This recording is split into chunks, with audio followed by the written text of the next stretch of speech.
Good morning, everyone. Dr. Victoria Skirbo here, speaking to you from the Seeds of Transformation Healing Center in Wareham, Massachusetts. Today is March 27th, and it is a Thursday here on this side of the world, or this could be for Friday, March 28th, if you're in Australia, New Zealand, and on that side of the world.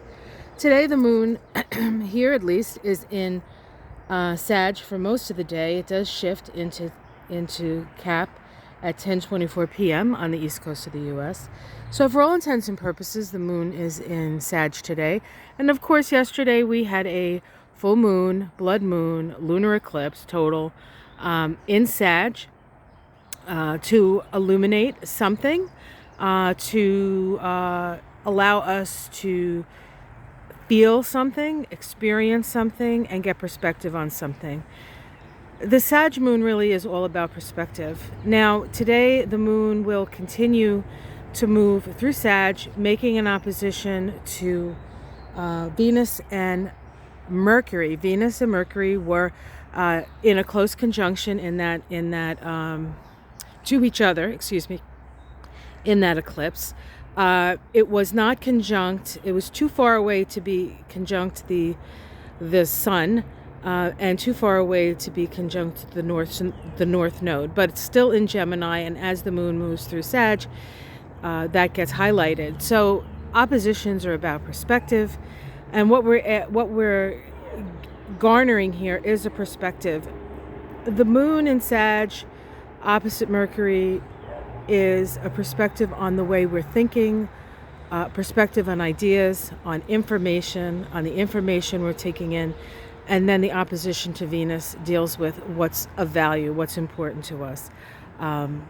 Here in the U.S., we had another mass shooting, this time in San Jose, California. As it stands now, 9 people have died. I don't know how many are injured. I haven't heard. The gunman, of course, took his own life when the police challenged him. So, as these cowards tend to do.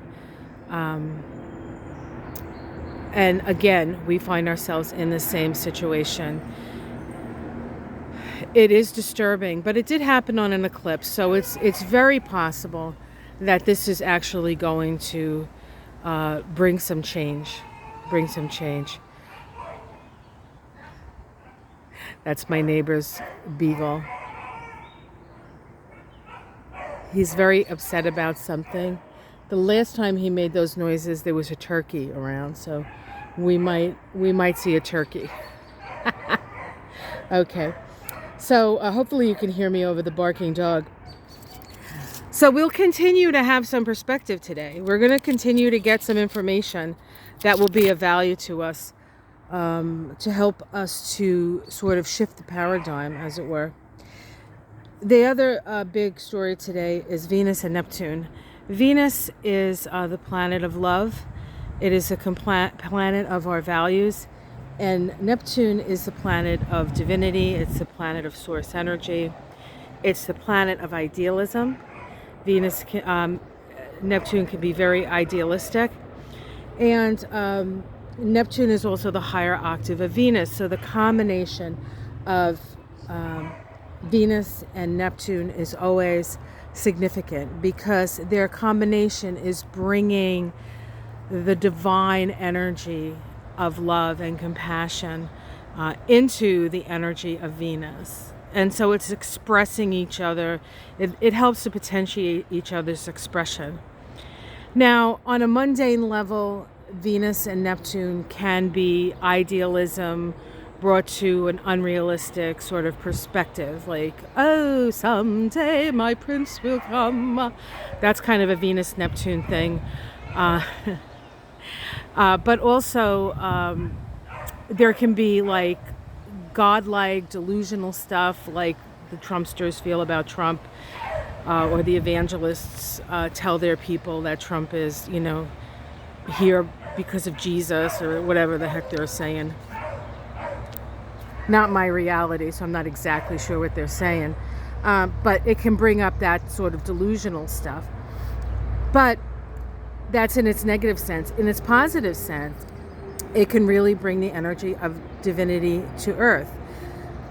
So this first quarter square is part of a synodic cycle. It's a year-long synodic cycle. To review, a synodic cycle is the relationship of two planets from their conjunction to their next conjunction. And a Venus-Sun synodic cycle is about a year long. Sometimes it's a little longer if we have a Venus retrograde cycle in there. Sometimes it's a little shorter if we don't have a Venus retrograde cycle in there. This square is a first quarter crisis and action square. So we're being required to take action at this time on compassion, on love, on the ideals of love. It brings up a sense of the need for forgiveness or acting to forgive. And it also brings forth taking action with a compassionate heart, looking around, see who's suffering, right, and doing something about it. And I think we're all wanting to do something about the suffering.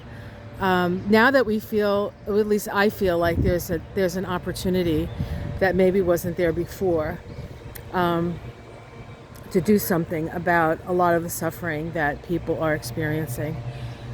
So take an action.